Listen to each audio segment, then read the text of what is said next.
We're back with another episode. We're back with another episode of Britt. And how are you guys doing?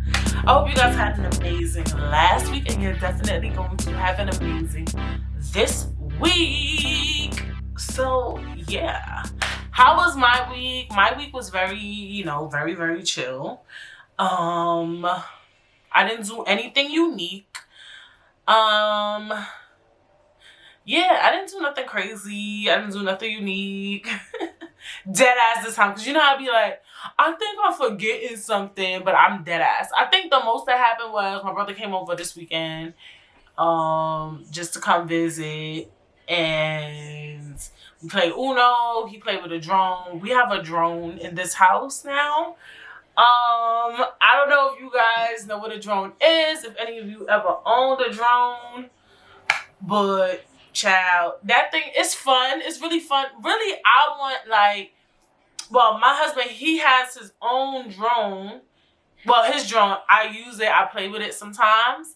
Cause it's like a toy. Like a drone is like a toy, but you might see a lot of YouTubers and influencers use drones. Like when they go on vacation, they can see the landscape. That's what I love the drone for. But our drone's camera quality isn't really that good. So, but it's good to get a drone that's kind of like cheap at first, because you need to learn how to fly it, because you're going to crash it a lot. And if you crash it, you might break it. We haven't broke it yet, thank God. He uses it more than I do, or whatever the case may be. He uses it way more than I do. He crashes it way more than I do. It done got caught up in a goddamn, we call it the forest. It's not a forest. It's like an empty lot, but like in the summertime, like mad grass and weeds grow high up. So it got caught in there. He flew it over here where they doing construction before, child. He did that the other day. That happened this week, bitch. It was a big ass thunderstorm, and when the thunderstorm hit, it fucking shook the drone. Child, I can't be so fucking bothered. But I love the drone. Like, I hope one day that I could get like a really expensive one with really good camera quality. And I don't know what I would use it for, because I mean, all I do is post podcasts. But I would definitely I'm big on just like taking pictures and seeing landscapes and stuff. So even if I don't put it on the internet, if I have footage like that on a drive or something, or I could see it for myself, I would be mad happy. So that's just me, or whatever the case may be. So I guess that was an earful for me to talk about, or whatever the case may be. What else? Over the week as well, I don't know what the fuck was going on. I don't know if it was a thunderstorm. Was it a thunderstorm? I think because of Hurricane Elsa. It's mad funny because my mom's name is Elsa. But I don't know if it's because of Hurricane Elsa, but New York had a big thunderstorm. You guys probably seen it on, the internet, on social media. Some of the trains was flooding. It was ridiculous. It was crazy. It was weird because, all right, it's one thing to see like maybe Staten Island flood, Queens, Long Island, where there's predominant water. Not even Queens in its totality, like maybe Far Rockaway, areas where there's predominantly water. I mean, there's water all over New York City, but it's just some areas that just hit different. So for the Bronx has been through a lot this week. The Bronx also has some power outages, but that's a different conversation, because that shit, they be doing shit on purpose to give energy to other cities and stuff like that. So they probably did that shit on purpose, turned off their electricity. But as it pertains to flooding, that shit was insane. Like this train, like it's one thing for it to flood, but it was like up high, and then the water was so dirty, bitch. I know New York City dirty. Oh my god, the water was black and gray. I was like, this shit got a deep clean. Y'all ever like? I'm like weird. I dabble into clean top. I like get satisfaction out of seeing like all the products mixed together. The sponge gets soapy. I get a satisfaction out of seeing people clean stuff. I don't know, it's weird. But one of the newest, hottest trends that I love watching is watching people clean pools. So pools get really, really dirty, I guess, when you don't maintain it. Not only not maintain, well, not maintenance, and just over, you know, the course of the seasons after summer, sometimes, you know, pools get dirty. So I was just giving me the idea of power washing. I don't know if you guys know what power washing, but it's like when you use water like it's like a water hose, but it's powerful, so it will just knock dirt out. That's what it was giving me. Like when I saw the flooding in New York City, it was just giving me when people just like power wash New York City, like the Bronx got a fucking power wash, like type shit. Like it was just knocking all the fucking dirt off the street. But yeah, that was crazy. That flooding shit, like I remember seeing it come down. Obviously, well, not obviously, because at this point, anything could fucking happen. But I wasn't impacted by it where I live. But seeing the Bronx get hit like that, like the Bronx, like I know they got rivers like Bronx River, River Park Towers. I forgot what river that is by River Park Towers. There's water over there. Dykeman, there's definitely water over there. If any of you ever been to Dykeman, back when La Marina was that girl. I wonder if La Marina is still even around today. But yeah, there's definitely mad water over there, and they got impacted by it. I heard 149th. I don't even know if it's water over there on 149th. I saw 138th Street. It was just crazy. Like, it was literally fucking crazy. Like, why? How did that happen? A lot of strange shit has been happening. Because remember the shit happened with Houston. And Houston with the snowstorm shit. Houston don't never get no motherfucking snow like that.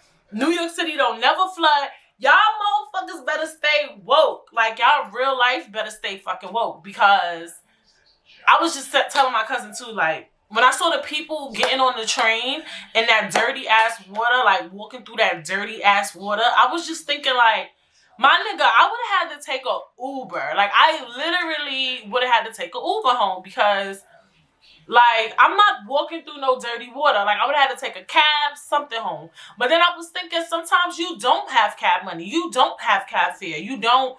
Some people really don't have money to get in a cab, especially from where they at. Like, some people work all the way in the Bronx, but they live all the way in Brooklyn. Or they work all the way in the Bronx, they live all the way in Queens. If you're going from borough to borough, especially with the price surge with Ubers, taxis, everything, and we're going to talk about that today, which is crazy. But anyway, if you think about all the price surges, you might be having to pay $100 just to get home. Like, for real, like, you really might have to pay that much money just to get home. And some people don't have $100, and they got to get on the motherfucking train. And I was just saying, like, yo, like, at least for me, I need to start saying, yes, I have a car, but even some bridges got flooded. I don't know what bridge it was, but I heard it was also in the Bronx. That bridge got flooded. I don't know if y'all seen that footage, but even though I have a car, I feel like anything could happen and you just need money. Like at any point, you might need to fly somewhere, you might need to go somewhere, and you're gonna need money. Like you're gonna always need money. So I was like, yo, I need to start saving. After that shit with the flooding, and I think just COVID in general taught us that we need to save. I spoke about that. You know, it's not easy, you know, saving money. I know. It's like the bills. It's just hard to not be able to save money. So I don't know. It was just crazy. I just couldn't. It was just the color of the water for me. It'd be one thing if it was flooding and then the water was clear, some shit. I understand that the world is dirty. People walk on the floor, but it was just, and it's just weird. New York City. Did Manhattan flood? Because y'all ever seen a joke? I love TikTok. We go talk about TikTok today too. That's hilarious. Everything just coincides.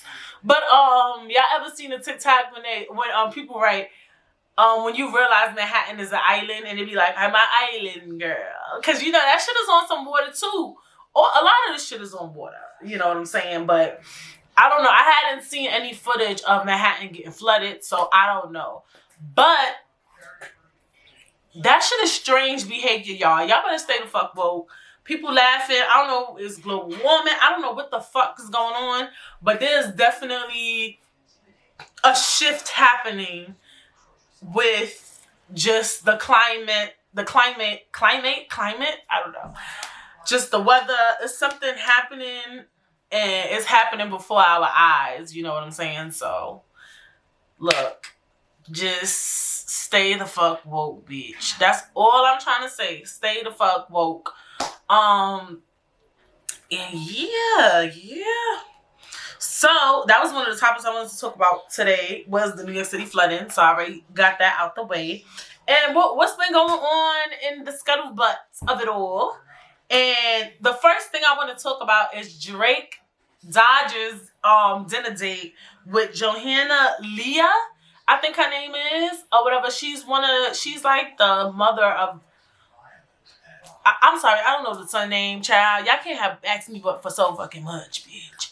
But my thing was, Drake is a fucking treach. I don't know if y'all know what a treach is. In New York City, they call a treach is like a thought. He is a hoe. Look, if we gonna call fucking girls hoes, because they be dipping, dabbling, doobling, and babbling, bitch, I'm gonna say it about Drake. Drake, he give me big fuck boy energy. Like, he just gives me big, humongous fuck boy energy. Like, for real. Like, I don't know, he just be irking my fucking nerves. Like, when I saw him on a date, I don't know why I got me mad. Like, Brittany, this man don't got no girlfriend. He's not attached to nobody. He's not married. But it's just that he gives me fuck boy energy. Like, something about him just triggers my spirit. Like, that type of thing. Like, he gives me big fuck boy energy, or whatever the case may be. So I was just a little bit annoyed seeing him on a date, because he just always doing fucking something like, bitch, go sit the fuck down. But you know, Drake is one of the biggest artists right now. Like, is he still considered the biggest artist, or is it like Little Baby, the baby Meg Thee Stallion? I don't know, but I still consider Drake really big. Like, if people still put out a song today, people are gonna bop to it. If people start a mixtape today, people are gonna bop to it. People are gonna buy it. People are gonna stream it. Whatever they want to do, they're gonna go. If he throws a tour today, he's gonna sell out his tour. So, you know, Drake is really a big artist, a really big artist. So he can still get the woman that he desires. I wonder how old Drake is. I mean, men could be single as long as they want, child, and don't nobody give a fuck. I'm about to Google how old is Drake, because he is just giving me big thought energy, bitch. Big thought energy. Yeah, so people are just shaking their tails that Drake is on a date. It just annoys me because he's linked to so many people in the industry. Oh, he's only 34. How y'all feel about that? 34, when's his birthday? October 24th. Yeah, so he's gonna be 35 in a while. Like, it'll be a while from now. Is he a Scorp? Is Drake a Scorpion? A Scorpion? A Scorpio? Because his albums, I think he is. Drake sign. Oh my God, if Drake is a Scorpio, Drake's astrological sign, because he got a song called Sign. He probably got a song for every fucking word in the damn dictionary, Drake. Yup, he a Scorpio. Oh my God. I love that he's a Scorpio. I love that. But I don't, and I do, because he's a big fuck boy, like, romantically. I feel like he's very romantic, but he just can't keep a girl. I wonder why Drake can't keep a girl. I feel like, I don't know, everything's opinion. I feel like he be dropping the girls. Like, he always sees some flaw in some girl, I think. But he also seems problematic as well, because, you know, he might be annoying. Something about him, bitch. Why he can't keep a girl? Because I'm thinking in my head, too, the reason why I'm saying I'm thinking he might be dropping them, but I feel like it takes two for a situation to even be done, period. It's both parties that allows for a situation to be done. But I feel like with Drake, at least, like, he's never even been fully linked to somebody. When I say fully linked, I mean, like, been with a woman for so long, like, in a relationship. Like, you know how, like, J-Lo and the last man she was dating, A-Rod, we knew they were dating. We know Nicki Minaj was dating Meek Mills. Like, he's never even been linked to somebody that he was dating for years. Or Chris Brown was dating Karrueche. Like, we knew he was dating somebody, but it's never been a long-term relationship that we know of, because it's everything we don't know. You know what I'm saying? He might be really good at being private. Scorpios are very private people, so he might be a very private person. He might have been in a long-term relationship with a woman that we have no knowledge of. And I mean long-term, where he wasn't cheating and shit, where he was just dedicated to this one girl, or even proposed to somebody, was engaged to somebody, bitch. Like, what the fuck? I don't know. But, I'm saying it might be him breaking it off, because I feel like Drake is the type of guy that a girl might get with, And she might feel like, okay, this nigga annoying, but I'm going to stick beside him. You know what I'm saying? Like, that's mine. I'm going to stick beside him because he just got so much money. He has so much influence that I feel like he could, at minimum, meet one girl who going to put up with his bullshit. Like, maybe not even one, maybe 5, 10, 15, 20 bitches that'll just put up with his nonsense because he's so rich, so affluent. So it's just like weird that that we know of, because I know some of y'all like, how you know Drake never settles down? I don't fucking know, but I'm just saying, you know what I'm saying? So, I don't know. Everybody's titties is tied up, bitch, because Drake went on a date. He cleared the whole Dodgers stadium for her. And when you say to Drake, I could just imagine how hard it is to date somebody else after that. Because, like, after somebody takes me on a date, closes out a stadium for me, and gives me a private dinner, what the fuck you think? Like, my expectations gonna always be high, bitch. Like, big high. Like, it's gonna be like everything, little things is like, oh, this is a regular date, or we're doing a dinner date, and the dinner date might be at Noble, bitch. And I'm just like, oh, we're going to Noble. Okay. Like, everything would just be simple shit to me. Like, the nicest restaurant would give me Olive Garden, would give me Applebee's. Like, I don't know. But shout out to Drake. We don't fucking know. We will motherfucking see. Child. Who motherfucking knows? Who fucking knows? Next up is the Wendy Williams drama where she, where she was, what's the word, insensitive to someone's death, a young boy's death. And I'm going to give y'all my little theory. And I'm not defending. Let's be motherfuckers here. I don't play when it comes to grief and death and all that shit. So, for those of you who may or may not know, on Wendy Williams' show, she was talking about a TikToker that passed away named Wavy or Swavy. Sorry, I'm so sorry. Rest in peace to that young boy. He wasn't somebody I followed on TikTok or ever seen on my For You page, but he was a young man. He passed away. He had 2.5 million followers on TikTok when he passed. To my understanding, what the streets are saying, the TikTok streets are saying, was that somebody shot him because he was a brand ambassador for a brand that the shooter didn't like. That's what I'm hearing. I'm not sure, but they're also saying he was at the wrong place at the wrong time. Either way, he passed away. It's not our business to know why. Maybe we'll find out later, but rest in peace to him. It hurt. It appears to have hurt a lot of people in the TikTok community. And he was just young, young. And it's just unfortunate. So, when this topic was brought up on Wendy Williams' show, the first thing she said was, okay, do you guys know who Swavy is? Young Swavy? Anyone knows him? And then the audience was just like, crickets, or whatever the case may be. She was like, okay, well, supposedly he died. Like, what the fuck? Like, I was like, ooh, okay. Like, she was like, he has 2.5 million followers on TikTok. More followers than me. And then he was, I forgot his name, was getting me tight. Her little, like, kind of like co-host was like, well, you have more followers than him on Instagram, like, just talk about his followers first. He was like, yeah, he got shot, he died. Like, it was just like, what the fuck? But let me tell y'all my theory. She's wrong, very wrong, But my theory is that the Wendy Williams show is not doing good. That's what I've been hearing through the streets. That's what the gossip say it. The teens say it. And also, even me, I don't watch the Wendy Williams show as much as I used to. Honestly, when she had that huge downfall, when she was, like, really sick, and then she had, like, everybody doing her show for her, I couldn't watch it no more. And then I think that I just, after a while, when you stop watching something, you kind of just stop caring about it. Like, you just stop giving a fuck. Like, you just don't give a fuck no more. So I think that's what happened with me. Was like, she was gone for so long that I just kind of fell off of it. And that's why it's so important, you know. That's why a lot of these celebrities, they come to work every day. They're constantly pushing out music. They're constantly staying relevant. YouTube, you can't miss a fucking week. And if you miss a month or 2 weeks, you could lose your momentum that fucking fast. So it's just crazy. So I guess that's what happened with me. But I still, you know, like I occasionally jibble dabble into hot topics. But anyway, moving on.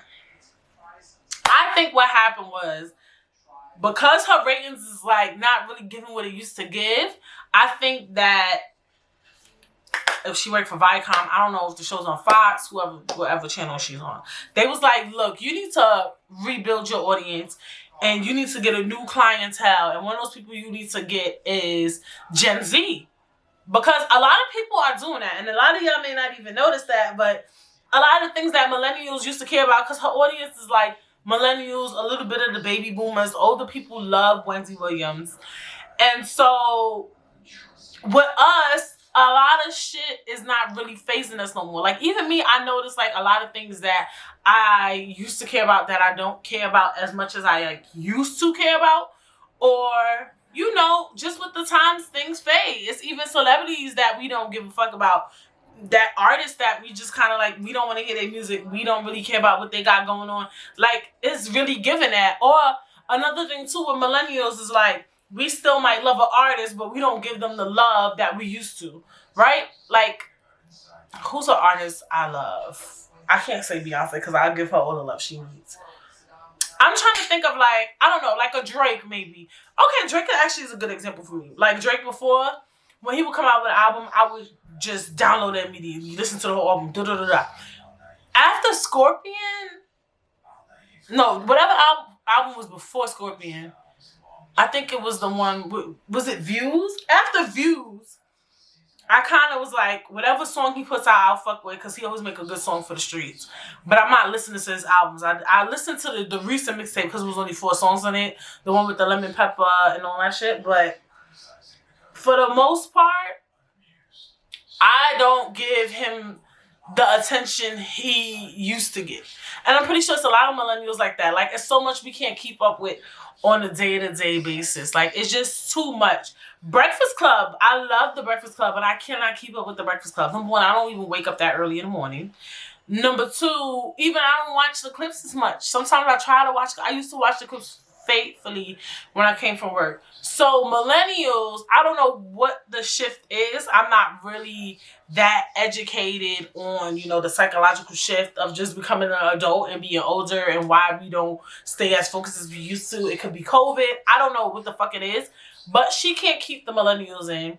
She can't keep us in. She damn sure can keep the baby boomers in, bitch. Because the baby boomers barely know how to use a fucking computer, bitch. So it's just like, what a lot of people are doing, even artists, they're gravitating towards Gen Z because Gen Z is the next girl. Like, she's the next generation. They need that clientele because eventually we won't be able to upkeep, right? It's just like baby boomers. They really, some of them still pay their bills with the mail, you know what I'm saying? They don't know how to use the internet, but the internet is the new wave, right? Streaming is the new wave. A lot of them still don't stream. They're just still learning how to use their smart TVs and Rokus and Chromecasts. They've learned it, but it's still new. A lot of baby boomers, I rarely see a baby boomer on YouTube, you know what I'm saying? Watching clips. If they miss the show, they just miss the fucking show. That's just what it is for them. They're not looking at highlights. Like, we look at highlights, so you know what I'm saying? So basically what I'm trying to say is that I think that because her ratings are dying, it was like, look, you got to grab Gen Z. And it's true. You got to get with who's the girl of the century. Like, who's going to promote you? Who's going to advocate you? So I think somebody was like, look, you need to get the Gen Z audience. That's the new audience. They're of the generation right now. They are relevant. Their opinion is what we care about. They are the new consumer. They are. They're the most relevant consumer. Before it was millennials. Now we wash the fuck up. Now it's Gen Z.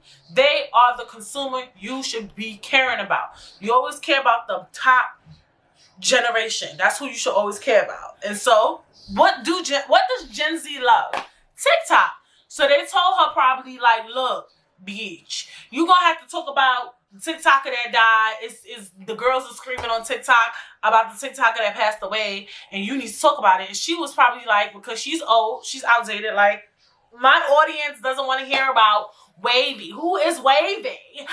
Like, she probably got an attitude that they told her to talk about the TikToker that passed away because she doesn't want to talk about TikTok. This is all a theory. This is all in my head. I think somebody told her, like, this is a hot topic. You need to talk about it. She's like, I'm not talking about no TikToker. I don't give a fuck about TikTokers. We're not talking about Wavy. I don't know who Wavy is. Who is Wavy? Like, I could see her just getting mad that she had to talk about a TikToker that passed away. And her audience deadass didn't know who he was. I didn't know who he was, but I learned about it, but I didn't follow him on TikTok. TikTok has an array of topics for you to look at. They have millennial TikTok. Like I told you, they have clean top. So that's not something that he's not somebody I think would pop up on my For You page because that's not what I look for per se. That's not what I find funny. I didn't see him, you know what I'm saying? So her audience doesn't know Wavy. But what I think they were trying to do is get the Gen Z audience to come to her show. And as they should, because like I said, they're of the new generation. You need that generation. You got the baby boomers, you got the millennials, but some of the millennials is like, some of the baby boomers is like, so now you gotta get the Gen Z. You gotta get 3 generations so your ratings could go back up. But she's like, I'm not talking about Wavy. Who's Wavy? And I think she was so mad she had to talk about it. So she decided to be a smart ass on her show. And she was like, do you guys know who Wavy is? Wavy from TikTok. Like, it gave me like, nobody knows who he is. Why the fuck are we talking about this? And it's like, if you didn't want to talk about it, you should have never talked about it, even if they pushed you to talk about it. You know what I'm saying? Especially somebody that passed. It's one thing to talk about TikTok beef if people were beefing, but don't talk about a death that you don't feel comfortable talking about, because that shit is going to come off horrific. It's going to look really bad because you're upset about something, but people don't give a fuck about what you're upset about. They care about the fact that you're talking about somebody that just passed away. And you're being really insensitive. So, look. She did what the fuck she did. It was terrible. I personally, I'm going to be honest, I think Wendy Williams should hang up the show. You see Ellen is hanging up her show. Oprah has hung up her show years ago. But I'm just saying, sometimes shit gets hung the fuck up. And it's okay. It's okay. You know, Wendy has been on TV for a long time. She has put in her work. I think she is drained. Her health is drained, bitch. She is stressed out. She needs to heal. She dealt with a divorce and she took only a month off, you know. She took a month off, but I think when she took the month off, she was in a hospital. She was in rehab. She never really, I felt like, got the time to really heal. Like, she was sick and stuff like that. Like, she it's one thing to, and then while she was away, everybody was just throwing what she was trying to heal from in her face. Like, through the whole time she wasn't on the show, everybody was talking about her getting a divorce, the girl having the baby, the husband trying to take money from her. Like, she never got time to just step back away from it all. Yeah, maybe they took the TVs away from her. I don't know. But, you know, it's hard to run away from people trying to take pictures of her. Like, I think she should hang up the Wendy Williams show. I think she's stressed. I do think she's bitter. I think she's angry. I think she's had her time. She did what she can. She needs to go and be Wendy. She needs to live her life. She got all the money she can. If she wants to do stuff, you know, she can. Maybe she could start like a cute line of like candles or something. I don't know. Like, maybe a wig line. I don't know. But I think she should hang up the Wendy Williams show. It's going to be sad to see, but I think it's much needed. I don't know who could be the predecessor. We barely can find a predecessor for Ellen. So I think it's just like a lot. And I think another reason why she might not want to hang up the show is because she's going to feel like it's because of Kevin Hunter. Like she doesn't want it to feel like it's the divorce is ruining my life. And it's not. It's just like, I think whether she divorced Kevin Hunter or not, her time would have come for her to hang up the Wendy Williams show. And that's okay. It's okay to, you know, hang things the fuck up. It's okay to do that. It's always okay for you to, you know, kind of just have to hang things up. There's nothing wrong with that. And I just hope that she sees that eventually, that, you know, it's hard. It's not easy. I could imagine. I don't know full hand. You know, but I do think it's time for the Wendy Williams show to go. And when she goes, she's you know. I mean, I was going to say, you know, her last couple of episodes, she been being really, really mean and bitter. But, hey, it is what it is. We'll remember the good of the show. That's all we could try to do is to remember the good. So, what's next on the agenda? Wendy was up in the tea last week, bitch. But last but not least, it's so much black girl magic happening. And I'm just, like, loving it. Like, oh, my gosh. The Zamia Avant-Garde? Is that really her last name? That's dope as fuck. Zamia is the girl who won the spelling bee. I forgot which spelling bee. And she's also really good with basketball. And I'm just like, it was when she did that fucking spin. That spin after she spells Maria. And everybody was saying, I would have been like, M-A-R-I-A. That would have been me too, bitch. I would have been like, M-A-R-I-A. And she even asked for like, what term is it? Is it Swedish, Latin term? Like, girl. Like, I think her and her mother did do an interview, but I want to see like an updated interview with just her mom. I want to see what type of girl she is. Like, I think a lot, because I was going to say, sometimes it's not how you raise your kids. I think sometimes things are just naturally birth given sometimes in some ways.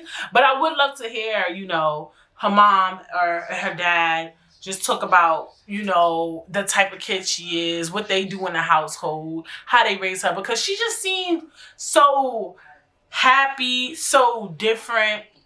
Like, for you to, like, know how to juggle, to be, like, a world record of juggling the most balls, like, that's not random as fuck to me. And it's just, like, it's given. Like, for you to know how to spell, like, like, I know we know how to spell, but come on, everybody said they would spell Maria wrong. Like, come on now.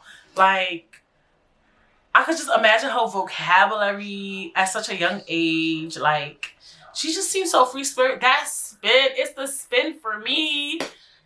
Every time I think about it, like, I just kept watching it over and over again because she just looks so happy. So I just want to say shout outs to her. I can't wait to see some interviews of her. I really want to see what her upbringing is like. I really want to know, like, what do they do for her. I hope they don't lie, because you know how parents be lying. You next thing you know, the parents be crazy as fuck, bitch. They be fucking hitting her when they be trying to teach her how to spell and shit. I hope they keep it true, because you know how they be like, we just let her do what she wants, you know, we're not on her lying and shit. Like, no, keep it a buck. What the fuck I do in the household? Because I might have to do that with my kid when I decide to have kids again. You feel me? Like, I just love it. I just adore it. I just adored it. That was like one of my highlights of the week. And yeah, that is all for the topics today. And what will we be talking about today? You know what I decided to talk about? I decided to talk about returning to normal after COVID, because things are going back to normal, but are they really? Are things really going back to normal after COVID? Like, everybody was seeking normalcy, right? And we spoke about normalcy already on the podcast, but we ain't talk about it. We talked about going back to normalcy, the anxiety of going back to normalcy. But we ain't talk about the reality of going back to normalcy. And there's a difference, people. We gonna really talk about numbers and statistics and things like that, because now the world is really going back to normal. Like, the other day, I told y'all that I've been going back to the gym. I told y'all that last week. When I was going to the gym during COVID, we had to wear a mask. The lockers, we couldn't use them at Blink. When I went to Planet allowed us to use the lockers. And I was just like, bitch, it's fucking cold outside. Where the fuck am I supposed to put my jacket? Where am I supposed to put my stuff? And you telling me I can't use the locker. But anyway, moving on. But you had to wear your mask in the gym. You had to work out with a fucking mask on. And I barely could breathe. That was one of the reasons why I was like, I can't keep doing this gym shit. I'm trying. I did it. I lived it. I done it. It was cute and all. Started going back to the gym. Motherfuckers don't be wearing a mask in the gym. I'm like, okay. When I go to the laundromat, you have to have your mask on. Go to the laundromat. Motherfuckers don't be wearing a mask. I'm like, okay, so what's the given? It's just like, we're back. We're living. When I went to Sojo Spa Club, nobody was wearing their mask. And I'm like, okay, we know that only the vaccinated people cannot wear masks. But I heard, to my understanding, I heard that allegedly you're not supposed to ask people for their vaccination card because it's like, it's disrespecting one of the amendments. It's like you're basically asking for someone's medical records or something like that. So if somebody decides not to wear a mask, you can't ask them, hey, are you vaccinated? Like, and honestly, I don't think they pay motherfuckers enough in fucking Target and supermarkets and Social Spa Club and at Planet Fitness to be doing all of that. Let's be honest. Like, can I see your vac card? Like, I'm not doing that. Fuck out of here. Imagine me. Like, oh, can I see your vaccination card? Like, I'm not doing that. Nobody's doing that. Either way, bitch. Even if they allowed it, who's doing that? I don't know. Who knows? So, all of that to say, I've been seeing a lot of people talking about how people have been quitting their job because they don't want to go back to the office. They feel like it's silly. They did their job from home, remote, and they felt like they had a work-life balance. But they're trying to push people back into the offices slowly but surely. And so that's been a hot topic of discussion for people. You know, it's like, bitch, why y'all want me in the office when I could do my job from home? And we all already knew this shit was gonna fucking happen. Like, we already knew this was gonna happen. There's also a market of motherfuckers that I fuck with and I really want to be on that type of time, but I live in New York City and I don't really got it like that and I got bills and shit. But that's a market of motherfuckers that just not going back to work, period. Like, there's really, I hope y'all know that. There's a group of people who feel like they don't need to work. Why are we working? That is systematically disgusting, degrading, disrespectful, and they want to become entrepreneurs and they want to start their own business and they just feel like they can't work under motherfuckers. This has always been a thing. Before COVID, we knew that working under people was just a lot. Granted, yes, you're supposed to have social behaviors, and this is something that we grew up having to learn, right?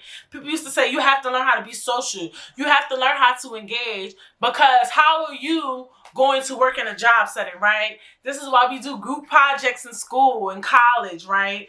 To teach us how to work in a team, work with people to prepare us for the work world. But now there's a market of people like, I just feel like you pushing me with strangers to work with motherfuckers to stress me out, and I'm not going back to work. And we'll talk about that. Because I feel like, okay, granted, I get the idea, but what's the game plan? Because all of us cannot be entrepreneurs. A lot of people say they feel like we shouldn't have to work. Why we working is slavery. I see somebody saying that, like, we should just get stipends. We shouldn't have to work. We should just be able to live our life free.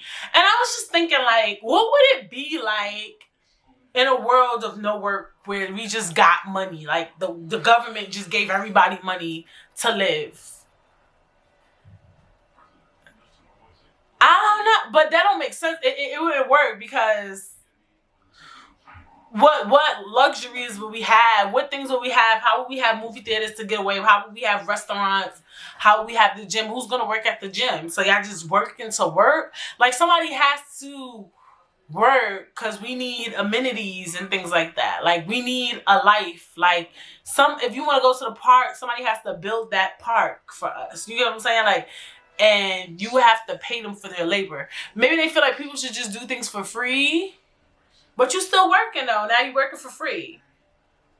I don't know. I mean, hey, we'll talk about that. So, it's the working It's to wear a mask, not to wear a mask. It's to get vaccinated, not to get vaccinated. I wrote down so many things. I couldn't believe it. Traveling is the new girl. And just the price surges of Ubers, Airbnbs, airplane prices, everything. So, that was an earful. But since we talked about, we're going to talk about price increases first, right? So, I have a few articles today, once again. So, before most topics, what do we like to do? Expand our minds. Expand your mind, expand your mind, expand your mind. And an article on Google.com, www. Pen, I don't think this is PennLive.com. Sorry, guys. On PennLive.com, titled Costs Are Rising for Everything Post-COVID-19. Should we be worried about price increases? Written by the Associated Press. That's all it says. So, in this article, it states, as the economy reopens, a surge in demand and widespread shortages are driving prices higher for residents in the Bay Area and beyond. It's the latest pain from the COVID-19 pandemic. A paycheck isn't going as far as it did before. From food to flights, Bay Area prices are up 3.8% from a year ago. Newly vaccinated people are spending, so we have a freedom-induced demand spurt. Producers have to catch up, said Mary C. Daly, president of the Federal Reserve Bank of San Francisco. The jump in prices is temporary, she asserted, and will not blossom into the long and damaging double-digit inflationary spiral of the 1970s. But it's a startling shift after prices for most goods had been holding nearly steady pre-pandemic and adds an additional burden on those already hard hit. In just 2 months, from February to April, prices jumped 1.7%. In its steepest jump in 13 years, the nation's Consumer Price Index, the measure of the average change in the prices paid by U.S. shoppers for consumer goods, rose 4.2% in April over the past year. The Bureau of Labor Statistics will release its May data on June 10th. Might have to look into that for you guys. The demand for product is super high. However, there's no supply. We're going to talk about that, said Chef Sammy Reyes of San Jose Scott's Seafood, which recently opened its doors after months of offering takeout and delivery. He's paying nearly $50 a pound for Australian lobster, up from $29 a pound. Bitch, that's $20 up. That's insane. In pre-pandemic times, filet mignon has jumped from $11 to $16 a pound for San Francisco's popular Epic Steak and Water Bar restaurants, according to Chef Park Ulrich, even as he struggles to find staff. Meat prices are going through the roof, said Ulrich. Fish prices, if it involves anything with shipping or air freight, they've gone through the roof as well. It's a sharp reversal from last spring when wholesale fish and shellfish prices fell 17.1%. Prices for meat. Wow. Dairy and eggs also plummeted. Businesses shuttered and layoffs created massive unemployment. All right, so let's talk about that. So the thing is, right, in the episode of Normalcy, we talked about just the anxiety of going back to normalcy. Now we're talking about the reality of it. So as you can see, prices are going up. Prices for food is going up. Restaurant prices are going up. Airline prices are going up. And I'm going to tell y'all some tea, bitch. Everything is just going up. But look at that. They said these surges haven't happened in 13 years. To me, for something to go from 19 to 30, that's a big increase. Y'all understand, 4.2 increase is really high increase in such a short time frame. So the thing is like, number one, people is just getting back to work. Some people are unemployed. I heard in New York City, the unemployment rate, I don't know if it was, they were saying globally or New York City. I wasn't sure because I was watching New York news. When I go to the gym, I'll be watching the news, bitch, which is mad annoying because I don't like the news, but I still get a little educated on stuff. So they said the employment rate went down 5.7%. I remember when it was at like 30-something%. Cool. But this is the thing. What type of jobs are people getting? Because the employment rate could go up in any circumstance, right? Meaning people who lost their jobs at a place like Macy's per se. Let's say you were a sales associate. Maybe they hired all those people back. Those are just sales associate gigs. You know what I'm saying? No chance of being a sales associate. I definitely was a sales associate. But don't make it seem like the employment rate is going up for people who are looking for a career. Like the actual careers. Because those jobs are really hard to find. People are taking pay decreases just to go back to work because that extra 300, that extra boost in unemployment will be gone on September 6th. So the thing is like, and they're trying to create jobs. There's not enough jobs out here. Number one, they said they're trying to create 850,000 jobs. Girl, I'll be watching the news. Biden said he's trying to create 850,000 jobs. I forgot by what time frame. I want to say, don't quote me, please, by the end of the year. So what happened is after the pandemic, people lost their jobs. People who are going back to work are taking lower pay rates. People who went back into their job position, I've been hearing a lot of shady shit. They've been cutting people's hours, but now they made a new law for restaurant workers. Child, they made a new law for restaurant workers where basically, if you cut someone's hours, you have to say specific. They said you can't cut anyone's hours without good reason, because you know how back in the day they used to cut your hours. If you ever worked in any retail, food, any of that, they would cut your hours just because you called out yesterday type shit. Motherfuckers will cut your hours just because you asked them to go on the register and they said fucking no. America said we're not dealing with it because we need motherfuckers to go back to work. They cannot be on unemployment because unemployment has changed. Back in the day, so this is a whole, like, it's given educational, it's given very pandemic-y because, you know, I'm on unemployment. I've been laid off. I already know what it is. So before unemployment, the way unemployment worked was if you made a certain amount of money for the week, then it was considered by day. So let's say you work this is how it works. If you work 3 days at your job, you had to put that you worked 3 days at your job, even if you made less than a certain amount of money. So the maximum benefit, if you make over $504 a week, you cannot file a claim for that week, right? But that's how it was before, right? So if you made $504 a week, you cannot file a claim for that week. You cannot get no unemployment for the week. Fine.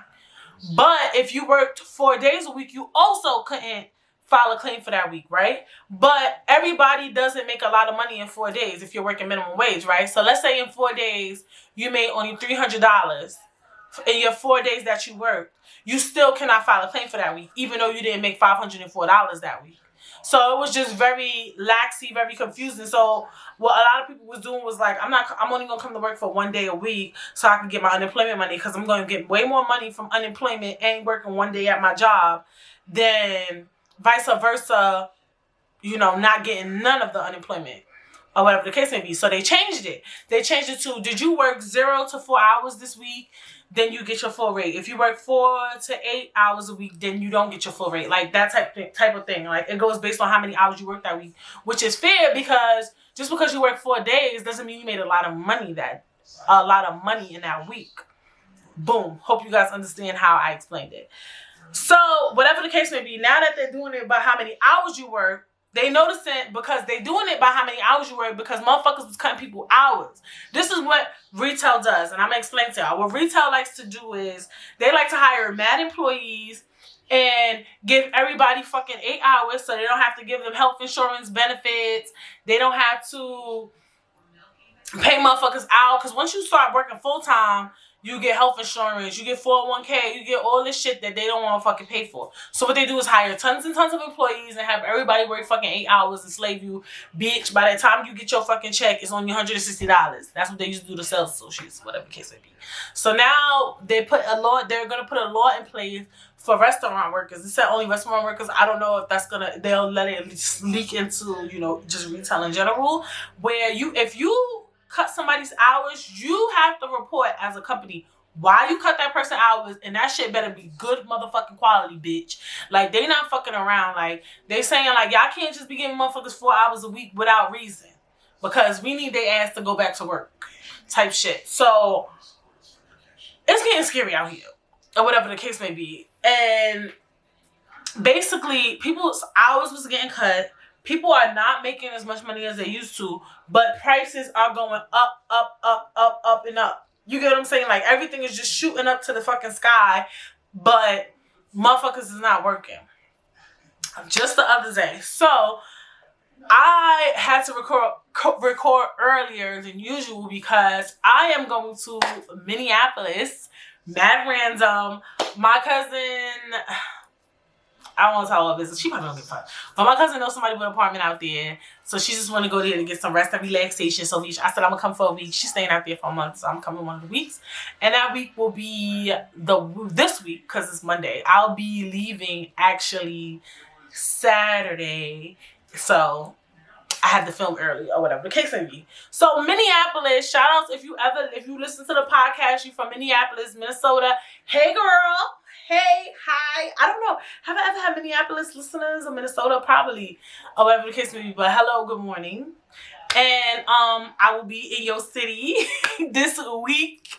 Or whatever the case may be. But I love y'all to death. If you watch, anybody who watch, I don't care where you from, I fuck with y'all. But Minneapolis is not a flight that's usually expensive. Like, at all. Like, back in the day, you could probably catch a flight to Minneapolis with JetBlue, maybe $54 one way. Round trip, you go there for like $100, $160, or whatever the case may be. Guess how much I paid for this flight?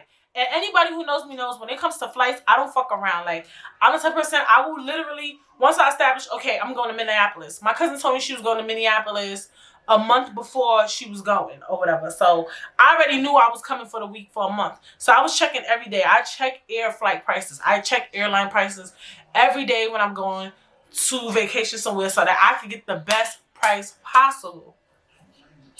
I was checking every day, y'all, bitch. Guess how much this damn flight was? Round trip. $476 to Minneapolis, from New York City to Minnie motherfucking Appolis. Okay? I love y'all, Minneapolis. I love every state, as long as you listen. But Minneapolis is not that girl for a $500 ticket. You know what I'm saying? Like, back then, if you got a $500 round trip ticket, you was going to maybe Jamaica, Bahamas. Like, you was going somewhere out the country. You get what I'm saying? Like, it was really given. It was serving the girls. Like, for me to be paying $500 to go to Minneapolis is a bit much. But that's what's going on right now. That's really what's happening right now. And there's no way to run away from it. And I just wanted a vacation. And even if it doesn't matter where I go, I'm probably going to have to pay around those prices now to just travel domestically or whatever. And I can't even imagine how much it costs to travel internationally. I heard that the prices are crazy. So basically, I'm paying $474 just to go to freaking Minneapolis. And we act like we didn't know these things was about to happen. Like, bitch, this shit was finna happen. Like, they're coming to collect. Just the same way we lost money as people, these companies lost mad money. They said traveling went up 164% from last year, obviously, because 2020 was when the pandemic started. But also, 164% is really good. And since it's up that much, they are bringing the prices up so that they could get all the money that they lost back. And it's just crazy. It's like, damn, do I want to fucking travel? If you travel, you better save. You better collect your coin. Okay? Like, but they said Americans are looking to travel. Traveling is up 164%, especially now. It's so much shit that is so different. Uber. I think I was telling y'all this too, way before we started reaching normalcy. Ubers is $40 everywhere you go, bitch.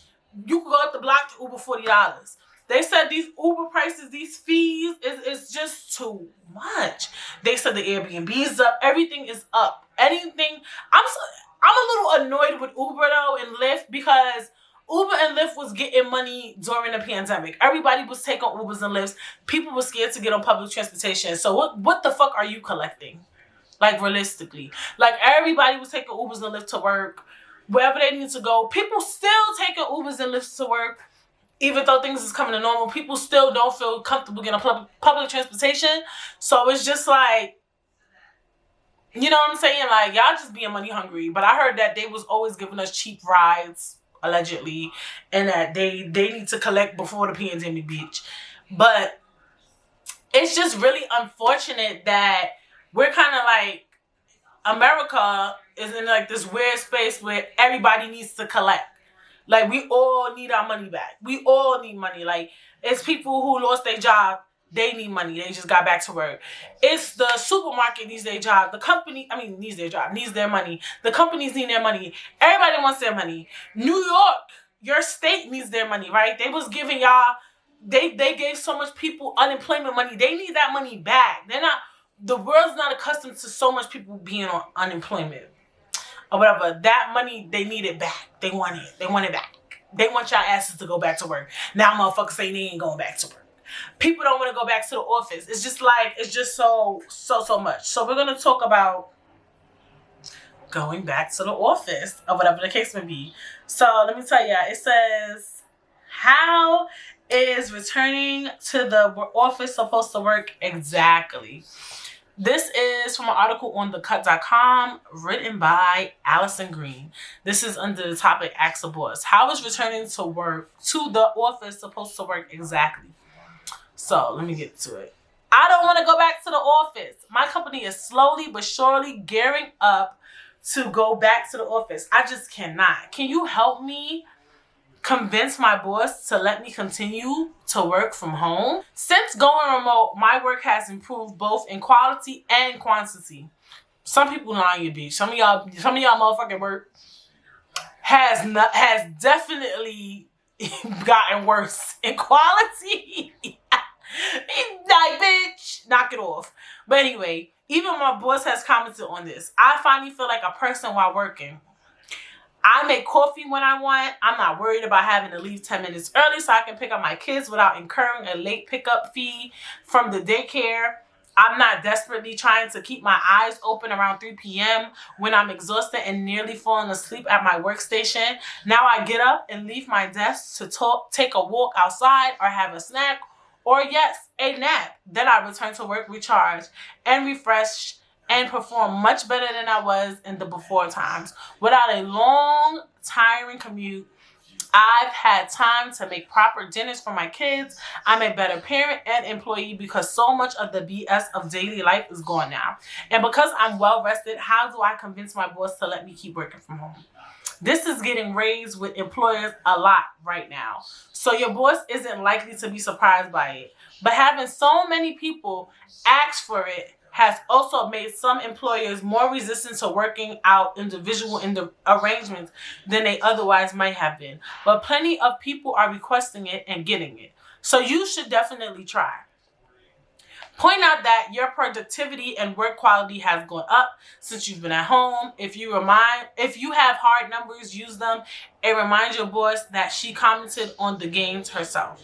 So that's just a way to, get to, if your boss is willing to, let you have that leeway, because not a lot of these companies is giving,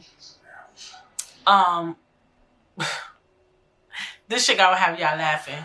A lot of bosses are giving people that leeway. It's not even a boss, it's just the company in general. They're just not giving that leeway. So a lot of people are worried about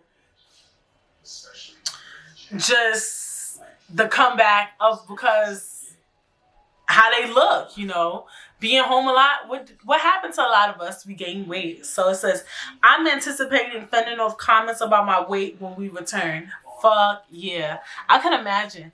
I'm gonna tell y'all something too. My company is gearing up for a return to the office soon. I'm bummed for a number of reasons, but one thing making me very anxious are the inevitable weight loss compliments that I expect coworkers will make upon seeing me for the first time in over a year. I was 8 months pregnant the last time they saw me, and my body has changed significantly. The constant hum of diet culture has been impossible to avoid in all my years working there, and I just know I'm going to get comment after comment about losing the baby weight or looking good or whatever.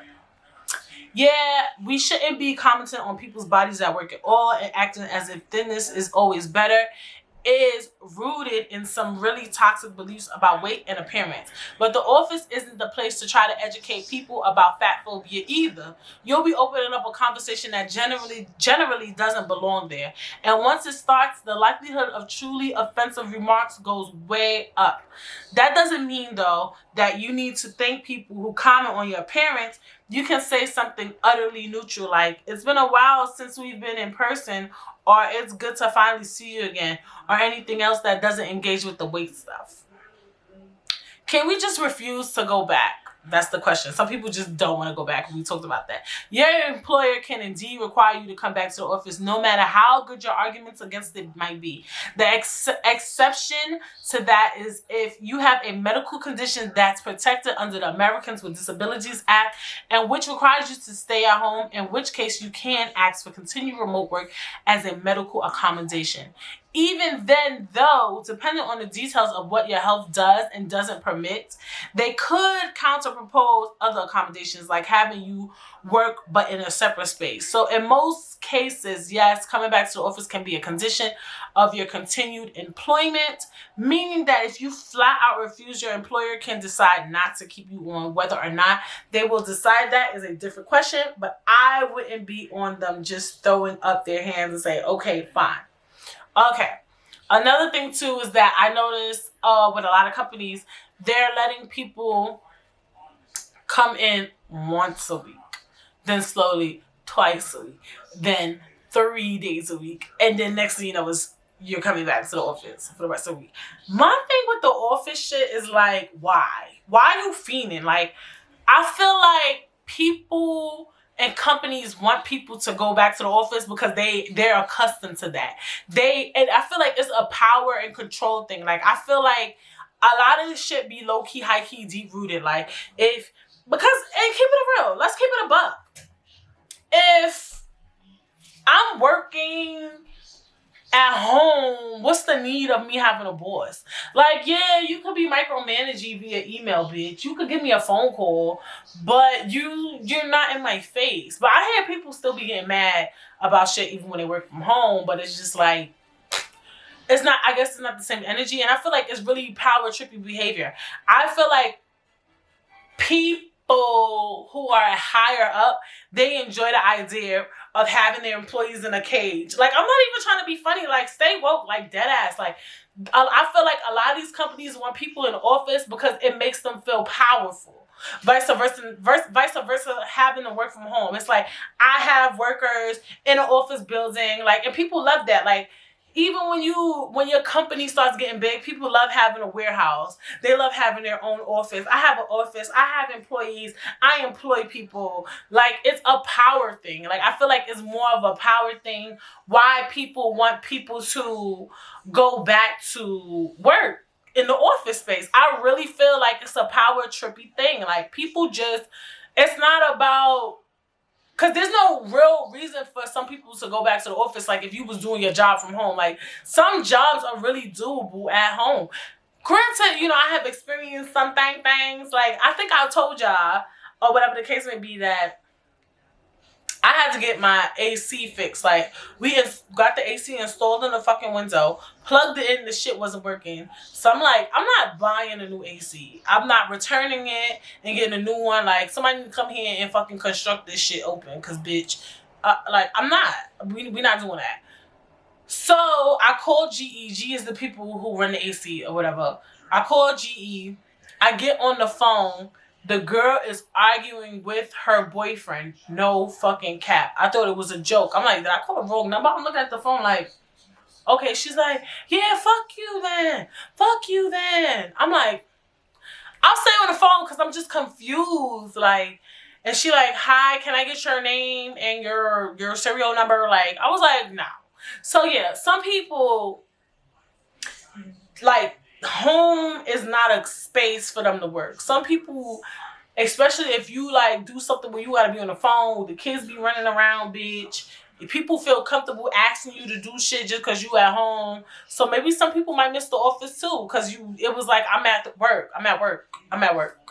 Leave me the fuck alone. I'm at work. Like, nobody can't talk to you because you're at work. You know what I'm saying? So it's like, there's probably a market of people who actually miss working in the office. Not everybody has a private space. Like my house, like I probably can hear the TV now. Like my apartment is really small. Like it's not easy to really run away from sound. Like it's like we can hear our phone conversations. It's like no real privacy in this fucking house. Like, you get what I'm saying? So I could understand, like I could imagine working from home and your spouse is there, your kids are there. It's like some people probably dead ass want to go back to the office, but like I said, I feel like people asking people to go back to the office is really more of a power trippy thing, and just for people to just be on top of you and to micromanage you. And wearing a mask, right? I know I'm not vaccinated, so I know I'm definitely not somebody who is eligible to be walking in spaces and not wearing a mask or whatever the case may be. So, but I get tempted, you know, to take down my mask. I'm gonna be honest. I'm gonna keep it real 100 with y'all. Like, I just be like, I don't give a fuck. Like, even I went to go get tested for COVID because I was traveling, even though it was domestic. Because JetBlue sent me an email, and I was like, because one of my cousins had ran into that issue where she was actually going to Jamaica, and it was like, oh, you supposed to get tested for COVID, and she get tested for COVID, and I was just like, I don't know what the stipulations is, so I just decided to get it. The shit is free. Woho Hospital is right by my house, so I was just like, fuck it, I'll just go do it. And they said that the results come back the next day now because nobody's getting tested. So she was telling me nobody's getting tested for COVID because everybody think everything is good and gravy and shit. Another thing too is like, I feel like, okay, I heard like 40% of people are vaccinated. The last numbers I heard, is it 40% of Americans are vaccinated? I feel like that's a big number, bitch. It's failing, but it's big, huge, massive. So I just feel like, all right, some of us is vaxxed up, some of us is not. Some of the people who's not even vaxxed up probably already have the antibodies. They probably got that shit maybe 1, 2, 3 times. Like, we Gucci. Don't quote me. I'm not Dr. Fauci, bitch. I'm just saying, you know. So I get a little wary about wearing my mask, not wearing my mask. When I'm certain areas, like in Brooklyn, it's a street called Broadway. Broadway is very mixy. Sometimes the crackheads be out, the druggies be out. My mask is always up. Just in general, like it just needs to be up. Like it's not even about COVID no more. It's just about like I haven't got sick in so long. Like I was thinking about that. Like everybody's been talking about that. Like I haven't got sick in so long, so I'm just like. Like when I just see energy that I'm not reading, like it's not giving what it's supposed to give, the mask is up. When I hear coughing, when I hear breathing, sneezing, too much loud talking, the mask goes up. So the mask is always going to be a part of my life. Personally, it's something that I adore, that I love, that I appreciate. Okay, like I feel like no matter what, it's gonna always be a part of my life. I might not always have it on, but it's gonna always be on. Like it's gonna always go up when I just don't feel the energy. I might be walking down the block, I might see too big of a group, or I just might feel like, or maybe I feel like they looking at me funny, so I be putting on my mask. I be putting on my mask in front of white people to be funny sometimes, like, cause I be feeling like they be trying to treat us like we dirty. So when I see them, I be trying to treat them like that. I be using the mask for shadiness. You know, I live around a lot of Jewish people. Shout out to Jewish people. But Jewish people, they be doing funny shit. Like, when you be walking on the block, they'll dead ass cross the street when they see a black person. So sometimes when I'm around Jewish people, I be putting on my mask just to be funny. Because they don't fuck with masks. They wasn't fucking with masks when the pandemic was at its peak. So when I be seeing them, I be like, I be using the mask to be petty as fuck sometimes. Dead ass. I will dead ass use my mask just to be petty. I be like, I'm not feeling your energy. Mask up. Like, that's the type of shit I'm on. So, I mean, it is what it is. I still wear my mask in the supermarket. I still wear my mask in Target or whatever the case may be. I'm trying to think, like, the last time I went to the supermarket and when I went to Target, were some people not wearing a mask? I'm not sure, but I know that you don't have to. You're not required to, but some places you still go and everybody's mask is up. Like, there's places you go where everybody's mask is still up, even though the regulations have calmed down. Like, some places, like I said, the laundromat is a little more lenient. The gym, I'm surprised the gym is lenient. Sometimes I keep my mask up in there because, I don't know, my nose be itching in there, bitch. It's be the fumes of and it be people. That's the other thing with the mask, too, that I love about the mask, too. Because, you know, the gym, people be sweating, people underarms be funky. The mask, shout out to the mask. Shout out to the mask, bitch. I just got me a mask, too, that says Britt says on it, so I like doing that. I got me a little water bottle that says Britt says on it and shit, so I don't know. It is what it is. I hope y'all enjoyed this very somewhat informative. Okay, and I just want to say, yes, I grabbed these stats, I grabbed these stuff in the articles, but as it pertains to COVID, as it pertains how you want to go back to normalcy, that's on you, you know. I mean, all this stuff is opinion, article-based. I can't tell you what to do post-pandemic. Nobody can tell you what to do post-pandemic. I hope that, you know, you guys... You know, you pick and choose your battles, do what you want to do. Post-pandemic, nothing, no answer is right or wrong right now. So it's just do you. Do what makes you feel the safest, the happiest. Whatever it is that you want to do, all I'm doing is giving you what I see, what I hear, what the streets is talking about, bitch. If you want to go back to work, you go back to work. If you don't want to go back to work, don't go back to work. Whatever you want to do, you could do. Don't include me in it. This is all just a topic of discussion. And yeah, so I hope you guys enjoyed this episode. Please make sure you subscribe. Even if you're streaming, if you're listening to me, head over to youtube.com, type in Britt Says, and hit subscribe for me. If you're streaming, make sure you leave a review, leave me 5 stars, follow me on Instagram, _Brittstagram, and I will see you guys